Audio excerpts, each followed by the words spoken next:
안녕하세요. 리테라이드입니다. 자, 오늘은 2025학년도 중앙대학교 입학전형 시행계획에 대해서 살펴보도록 하겠습니다. 앞선 대학들과 이제 동일하게 과연 이제 중앙대학교 2025학년도 입학전형 시행계획에도 또 수능과 관련된 어떤 변화가 있는지 이 부분들에 대해서도 한번 체크해 볼 거고, 그 다음에 제가 뭐 미리 중앙대학교 이 전형 계획에 대해서 조금은 살펴보긴 했었는데, 살펴보면서 아직 이렇게 좀 윤곽이 잘 드러나지 않은 일부 내용들이 좀 있습니다. 그래서 그런 부분들은 제가 이 계획안을 좀 설명을 드리면서 같이 한번 좀 살펴보도록 하겠습니다. 자, 그러면 바로 이제 중앙대학교 입학전형 계획에 대한 세부 내용에 대해서 살펴보도록 하겠습니다. 자, 2025학년도 입학전형의 주요 변경 사항부터 하나씩 좀 살펴보면서 넘어가도록 하겠습니다. 어떤 측면들이 좀 변화가 되었는지 이 부분들을 살펴보는 거는 올해 이제 입시를 준비하는 수험생들에게 대단히 중요한 사항이라고 생각을 합니다. 자, 그래서 지금 이제 뭐 내용을 한번 보면 뭐 캠퍼스 변경과 관련된 명칭 변경, 그러니까 안성 캠퍼스를 얘기하겠죠.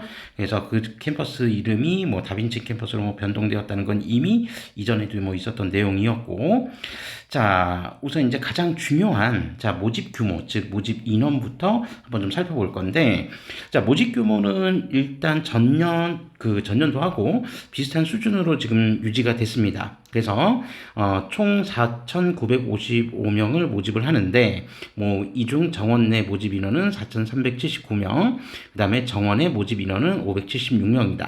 그리고 수시하고 정시 인원들 전반적인 비중은 2024학년도와 2025학년도를 좀 비교해 볼 필요가 있는데, 뭐 세부적인 내용은 이제 조금 이따 들여다보고 전체 틀만 한번 좀 보면요.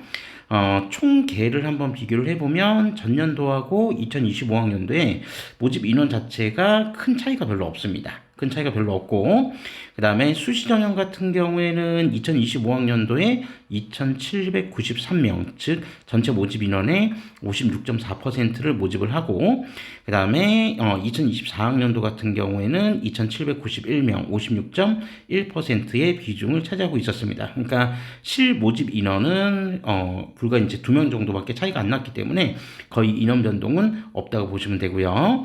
자, 그 다음에 정시 전형 같은 경우에 2024학년도에는 2,096명, 그래서 전체 모집 인원의 42% 정도를 모집을 했었고, 그 다음에 2025학년도 같은 경우는 2,075명으로 41.9%, 그러니까 조금 감소하긴 했으나 역시 모집 규모만 한번 비교를 해보자면 큰 차이는 그렇게 유의미한 차이라고 보기에는 좀 어려웠었습니다. 자, 그리고 이제 수시 전형 같은 경우는 조금 세부 전형으로 좀 디테일하게 들어갔을 때 학생부 교과 전형 같은 경우에 지역 균형 그 전년도 모집 인원은 504명이었는데 2025학년도에는 500명. 그 다음에 학생부 종합전형 같은 경우에는 전년도 957명에서 961명, 조금 늘었네요.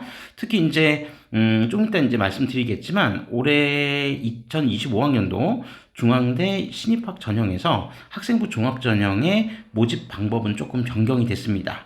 그래서 그 부분 좀 이따 말씀을 드리고, 자, 그 다음에 기회균형 전형 같은 경우, 학생부 종합 기회균형 전형 같은 경우는 452명으로 모집 인원이 전년도하고 동일했습니다. 그리고 논술 전형 같은 경우에도 478명으로 모집 인원 규모 감소 없이 동일했다. 이렇게 이해하시면 되겠고요. 그 다음에 실기 실적 위주 인원이 2명 정도가 증가해서 402명을 모집한다. 이렇게 좀 기계해 보시면 되겠습니다. 자, 그리고 정시 전형 같은 경우에는 1994명에서 1987명, 소폭 좀 감소가 나타났습니다. 그 다음에 실기 위주 전형은 92명에서 78명으로 감소폭이 일반 전형보다는 조금 더 크게 나타났다고 보시면 되고요. 자, 그 다음에 학생부 종합 기회균형 전형이라고 해서 이 전형 10명 특성화고 졸 재직자 같은 경우에 10명으로 전년도하고 모집 규모는 동일했습니다. 자, 그래서 전반적으로 보면 인원 변동이 유의미한 정도의 변화가 있다라고 보기에는 좀 어렵다. 이렇게 좀 이해해 주시면 되겠습니다. 자, 다음으로 학생부 종합 전형 변경 사항에 대해서 살펴보도록 하겠습니다. 자, 어떻게 보면 중앙대를 지원하는 수험생들이 가장 관심을 갖는 전형 중에 하나가 아닐까 싶은 생각이 듭니다.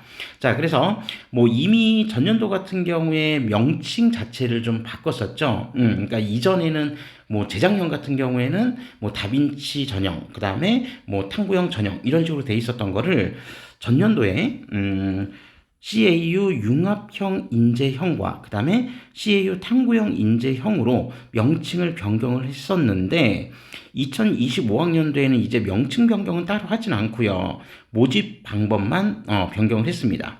자, 그래서 CAU 융합형 인재 같은 경우에는 면접을 폐지하고 서류 100%로 선발을 한다라고 되어 있습니다. 그러니까 이전 학년도까지는 단계별 전형을 진행을 했었는데, 근데 2025학년도에는 이제 면접을 폐지함으로써 학생부 100%, 즉 일괄 전형으로 전형을 변경을 했다. 이렇게 좀 비교해 보시면 되겠습니다. 예전에도 그 융합형 인재형의 뭐 전신이었던 다빈치형 같은 경우에도 서류 100%로 모집을 했었던 적이 있었는데 다시 이제 그때 당시의 전형으로 다시 회귀하는 그런 모습을 좀 보여줬다. 이렇게 좀 이해하시면 되겠고요. 자, 그 다음에 탐구형 인재 전형 같은 경우에는 전년도에는 면접이 없었는데 이제 올해는 면접을 실시를 하게 됩니다. 자, 그래서 결론적으로 2단계 면접 30%를 반영한다라는 거는 어떻게 된다는 거죠? 단계별 전형으로 다시 돌아갔다.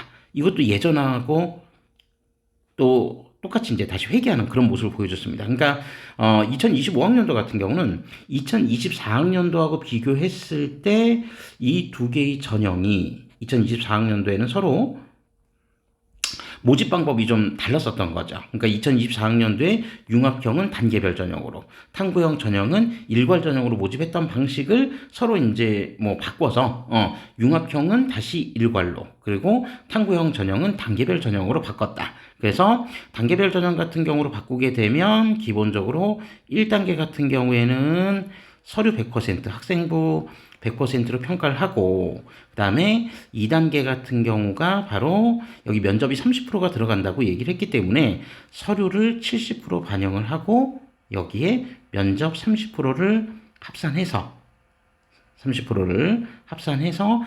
이제 최종 합격자를 선발하겠다. 요런 의도로 해석해 주시면 되겠습니다. 자, 그리고 CAU 어울림 전형 같은 경우는 지원 자격 일부를 확대했다라고 되어 있는데 요건 해당 사항이 있는 분들만 좀 참고해 주시면 되겠습니다. 그래서 다문화 가정 자녀 지원 자격이 변경되었고 모든 지원 자격이 아니라 여기 다문화 가정 자녀들의 한해서 지원 자격이 확대가 되었다라고 하는 부분인데 요거는 해당 자격이 있는 분들이 구체적으로 내용을 한번 살펴보시면 되겠습니다. 자, 그리고 역시 2025학년도 중앙대 입학 전형에서 가장 우리가 주목해 봐야 될 부분 중에 하나는 역시 수능 반영 및 반영 영역 및 반영 방법이 변경됐다는 점. 이미 누차 앞선 동영상들에서도 말씀드렸었지만 뭐 한양대도 그렇고 성균관대도 그렇고 뭐 대체적으로 지금 학교들의 흐름이 이 수능과 관련된 측면에서의 변화를 많이 시도하고 있다. 자, 그래서 수능 성적 활용 시에 수능 응시 영역 지정을 해제했다. 그러니까 폐지했다는 얘기겠죠. 지정 과목을. 자, 요 측면은 수시 전형뿐만이 아니라 정시 전형 모두 공통이다라고 되어 있습니다. 그러니까 수시 전형 같은 경우에는 수능 최저 학력 기준이 적용되는 전형들이 있기 때문에 그 측면에서 어떤 과목을 응시를 해야 되냐 이런 부분에서 좀 지정 과목을 해제했다는 얘기고요. 정시는 뭐 수능 위주 전형이기 때문에 당연히 응시 영역 지정 해제가 적지 않은 영향을 줄 수 있겠죠. 자, 그래서 그 세부적인 내용을 한번 들여다보면 계열 구분 없이, 자, 계열 구분 없습니다. 즉 자연계를 지원하든 인문계열을 지원하든 계열 구분 없이 수학 과목에서의 응시 영역에 제한이 없다라고 되어 있습니다. 수학에서.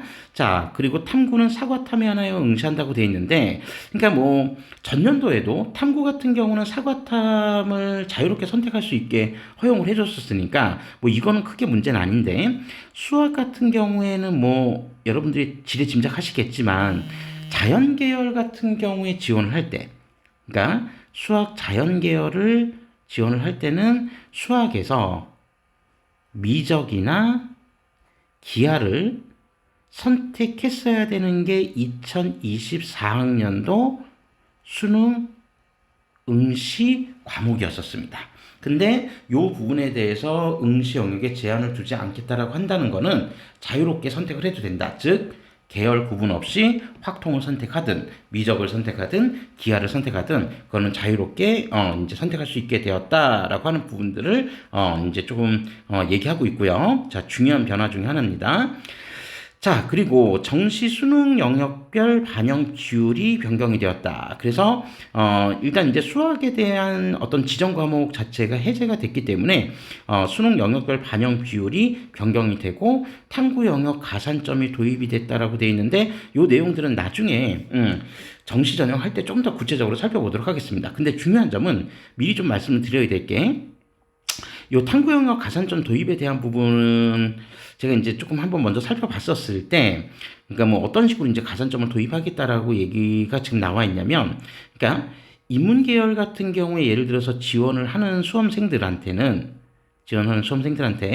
뭐 예를 들어서 사탐을 선택을 하면, 사탐 과목을 선택하면 가산점을 부여하고, 그 다음에 자연 계열을 지원하는 수험생들 같은 경우에 과탐을 선택하면 가산점을 주겠다라고 하는 건데 이건 뭐 전년도에는 없었던 내용이긴 합니다. 자, 그래서 가산점에 대한 부분이 이렇게 해서 가산점을 각각 부여하겠다. 근데 중요한 건 뭐냐? 가산점을 얼마 부여하는지 제가 여기 입학 전형 시행 계획 안에서는 제가 보지를 못해서 이 부분들 같은 경우에는 미리 좀 말씀을 드리면 추후에 이건 어차피 계획 아니기 때문에 확정 요강이 발표가 되면 그때 다시 재차 확인을 해봐야 될 필요가 있을 것 같습니다. 어쨌든 중요한 점은 일단 가이드는 분명히 결정을 해놨다. 그래서 인문계열 같은 경우 지원하는 수험생들이 사탐을 선택하면 가산점, 자연계열 같은 경우는 과탐 선택하면 가산점을 부여한다라고 하는 측면들은 조금 감안해서 우리가 이제 지원 전략을 수립할 필요도 있고요. 자, 그리고 이제 아마 올해 2025학년도 모든 대학에서 거의 대부분 다 반영을 할 거라고 보는 내용, 즉 학교폭력 조치사항을 대입에 반영한다. 그러니까 정시 같은 경우는 이미 전년도에도 일부 반영이 됐었고, 그래서 수시 일부 전형에 대해서 학생분의 학교폭력 조치사항을 반영하겠다. 그래서 분명히 이제 불이익을 줄 수 있다라고 하는 측면들을 중앙대도 지금 2025학년도 입학 전형에서 밝히고 있습니다. 자, 그리고 실기형과 특기형 일부 학문단위 전형을 변경했다라고 되어 있는데 뭐 공연 영상 창작학부 같은 경우에는 정시 모집 수능 반영 비율을 조정하고 또 수능 반영 영역을 변경을 한다. 그래서 수학 미반영 측면이 들어가 있다고 하는데 요거는 이제 뭐 실기 전형이기 때문에 제가 구체적으로 아주 상세하게 다루지는 않을 거고요. 자, 그 다음에 나머지 학부들도 지원을 고려하고 있는 수험생들만 좀 참조해 주시면 되겠습니다. 일단 이제 큰 틀의 변경 사항은 요 정도 변경 사항이 있다라고 생각을 해 주시면 되겠습니다.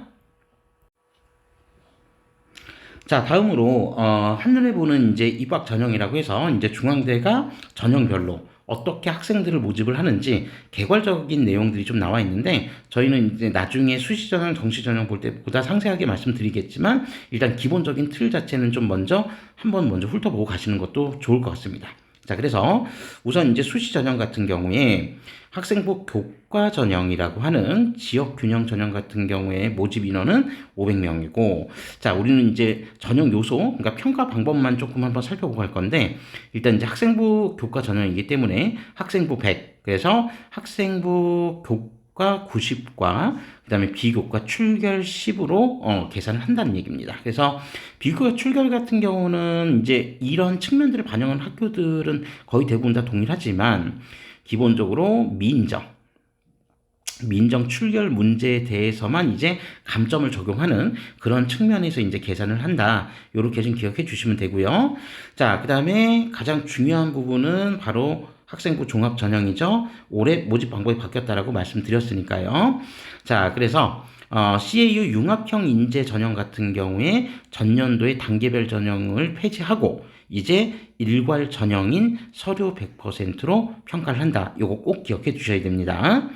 자, 그리고 탐구형 인재 전형 같은 경우에는 전년도에 일괄 전형을 폐지하고 이제 올해는 단계별 전형으로, 그러니까 서로 전형이 좀 뒤바뀐 거죠. 요 두 개가 뒤바뀌었는데 어쨌든 자, 1단계에선 서류 100%, 그 다음에 2단계에선 1단계 즉 서류 70%와 면접 30%를 합산하여 최종 합격자를 선발한다는 얘기고, 자, 그 다음에 뭐 기회균형 전형이나 또는 이제 어울린 전형 같은 경우에는 모두 다 서류 100%, 면접 없이 서류 100% 일괄 전형으로 신입생을 모집을 합니다.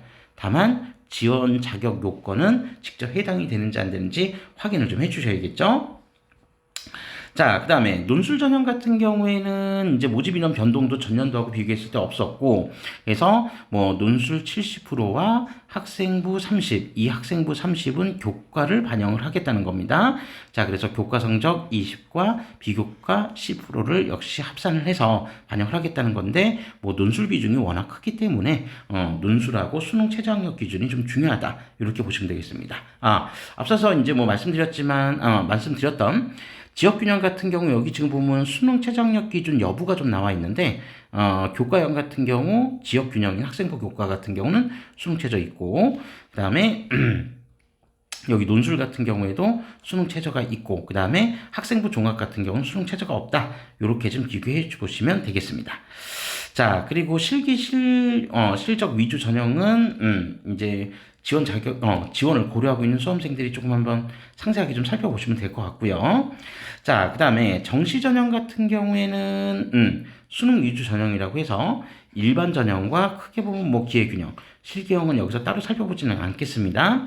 자, 그래서 일반 전형 같은 경우나 기회균형 모두 수능 100% 일괄 전형으로 모집을 하는데, 예외적으로 체육교육과 같은 경우에는 수능 80과 서류평가 20이라고 해서 이제 정성평가 영역인 서류평가 20이 들어가 있습니다. 그러니까 체육교육과가 이제 중앙대 체육교육과 좀 특이하게 실기를 치르지 않고 그러니까 수시에서도 학생부 종합 융합형 인재에서 모집을 하는데, 정시에서도 그런 측면을 반영해서 서류평가가 들어가 있다는 점. 요게 수시 전형에서는 CAU 융합형 인재 전형에서 모집을 한다라고 하는 것도 참고 좀 해주시면 되겠습니다.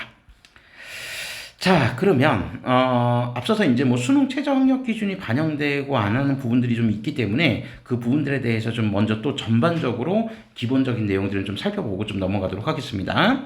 자, 수능 최저학력 기준이 필요한 수시 모집 단위의 측면들을 한번 좀 보면, 우선 앞서 말씀드린 대로 학생부 교과 전형, 즉 지역균형 전형 같은 경우에는 필요합니다.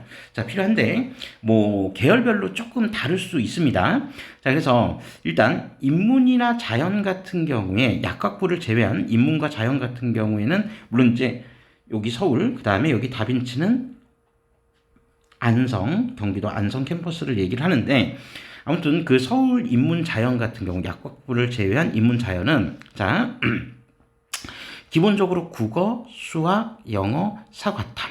자, 수학 이제 지정 과목 없죠. 그래서 요거 해서 세 개의 영역 합산 등급이 7등급 이내여야 된다. 탐구 영역은 상위 한 과목만 반영을 한다. 그리고 한국사는 4등급 이내의 조건을 충족해야 된다라는 측면이 나와 있습니다.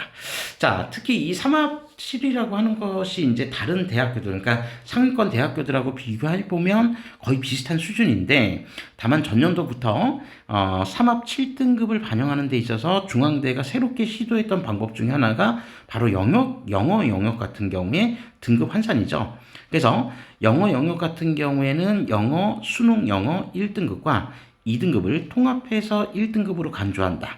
그렇게 해서 수능 최저학력 기준 충족 여부를 산정한다고 되어 있습니다. 그러니까 쉽게 얘기하면 영어 1등급도 1등급은 뭐 당연히 1등급인 거고, 그리고 영어 2등급도 1등급으로 계산을 해준다는 겁니다.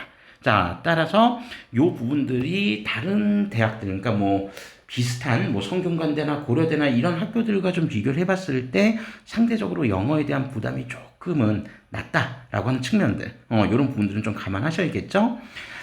자, 반면에 뭐 약학과 중에서는 거의 뭐 우리나라의 가장 유명한 중앙대 약학부 같은 경우에 수능 최저학력 기준이 굉장히 높습니다. 그래서 4개 영역 등급 합 5 이내이다. 4, 5를 맞춰야 된다. 물론 이 부분도 영어 관련된 부분들은 요 기준을 반영을 하고 있다는 점, 요거 꼭 기억 좀 해주시면 되겠습니다. 자, 그 다음에 안성 캠퍼스에 있는 다빈치 전형 같은 경우는 수능 최저학력 기준을 적용하지 않는다. 요렇게 좀 이해해 주시면 되겠고요. 자, 그 다음에 논술 전형도 수능 최저학력 기준이 있습니다. 그래서 논술 전형 같은 경우에 의대하고 약학과를 제외하면 3개 영역 등급 합 6 이내다. 물론 이제 선택 과목은 똑같습니다. 위에 학생부 교과 전형과 탐구도 상위 한 과목, 한국사도 4등급 이내까지는 똑같은데 어쨌든 3합 6등급 3개 영역 합 6 이내여야 된다라고 하는 매우 높은 기준을 가지고 있고, 대신 이 기준을 적용할 때도 앞선 교과 전형과 마찬가지로 영어 1등급과 2등급은 통합해서 1등급으로 간주한다는 점, 요 점도 좀 기억해 주시면 되겠습니다. 그러니까 영어 2등급을 맞은 친구들한테는 실제로는 3합 7 정도가 되겠네요. 그죠?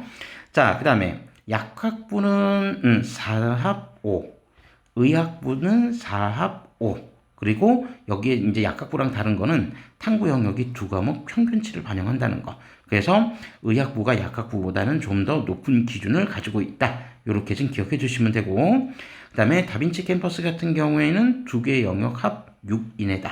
그리고 탐구는 한 과목 반영한다 라고 하는 측면들이 있으니까 논술 전형 지원을 고려하시는 분들은 이 부분들 한번 참고해 보셔야겠습니다. 자, 그리고 실기 실적 전형 같은 경우에도 공연 영상 창작 학부에 한해서 2합 6등급을 요구하고 탐구 영역 상위 한 과목, 그 다음에 한국사는 적용하지 않는다. 다만 응시는 해야 된다. 그러니까 응시한 결과치를 놓고 몇 등급이 나왔느냐는 중요하진 않지만 반드시 응시는 해야 된다라고 하는 측면, 영어 환산 방식은 앞선 전형들과 동일합니다. 네, 요렇게 해서 수능 최저학력 기준을 설정해 놨다는 점, 요 점을 좀 기억해 주시면 되겠습니다. 자, 다음으로 정시 모집에서 수능 반영 방법에 대한 측면을 한번 살펴보도록 하겠습니다. 정시 같은 경우에는 제가 앞서 말씀드린 대로 일반 전형과 기회균형 정시으로, 그러니까 실기형은 따로 여기서 뭐 구체적으로 다 살펴보진 않을 거고요. 일반 전형과 기회균형 중심으로 살펴보면 체육교육과를 제외한 모든 모집 단위는 기본적으로 수능 100%로 평가를 합니다. 다만 올해 이제 주의해 주셔야 될 거는 뭐라고 그랬었죠? 수능 영역별, 그죠? 영역별 반영 비중에는 변화가 있다. 그 변화는 우리가 정시 전형 살펴볼 때 보다 구체적으로 말씀드리도록 하겠습니다. 자, 반면에 체육교육과 같은 경우는 수능 80과 서류, 즉 학생부 평가죠. 그래서 학생부 제출이 의무로 되어 있고 그 부분에 대해서 정성평가를 하겠다. 요렇게 좀 기억해 주시면 되겠습니다. 자, 그리고 대학 수학력 시험 영역별 반영 비율을 한번 보면 제가 이 부분 이제 정시 전형할 때 말씀드린다고 했었는데 그 부분은 이제 뭐냐면 기본적으로 전년도 거하고 좀 비교해서 말씀을 드리도록 할 겁니다. 자, 그래서 우선 그냥 간단하게만 좀 살펴보면, 자, 인문 예체능 같은 경우에 국어, 수학, 탐구, 영어, 한국사. 그러니까 영어랑 한국사는 뭐 절대평가 영역이기 때문에 이제 환산 점수가 나와서 가산점을 이제 부여하는 방식으로 들어가고, 자, 기본적으로 일단 상대평가 영역인 국어, 수학, 탐구 영역에서 몇 %씩 반영이 되는지 그 부분을 좀 살펴보는 건데, 자, 우선 인문 같은 경우에 사회과학이나 경영경제 간호학과를 제외한 대다수의 학과는 국어 35에 수학 30, 탐구 35. 그러니까 상대적으로 수학 반영 비중이 확실히 낮은 건 분명하죠. 그래서 국어하고 탐구 반영 비중이 대단히 크다. 자, 그런데 수학에 대한 측면들을 좀 강조하는 사과대나 경영경제, 그러니까 상경 계열이죠. 그리고 간호학과 같은 경우는 수학 반영 비중이 그냥 일반 인문대보다는 훨씬 더 높다. 그래서 40%까지 올라와 있다는 점 기억해 주시면 되겠습니다. 자, 반면 자연계열 같은 경우에 수능 반영 비중은 수학과 과탐 비중이 좀 상대적으로 높다. 이렇게 좀 비교해 보시면 되겠습니다. 이 부분이 전년도하고 어떻게 바뀌었는지는 나중에 정시 전형할 때 보다 조금 더 상세하게 설명드리도록 하겠습니다. 자, 이상으로 2025학년도 중앙대 신입학 전형 계획안에서 주된 내용들과 그 다음에 변화된 사항들에 대한 측면들을 부분적으로 좀 살펴봤고요. 다음 동영상에서는 이제 수시 전형과 정시 전형에 대한 보다 세부적인 내용들에 대해서 살펴보도록 하겠습니다. 감사합니다.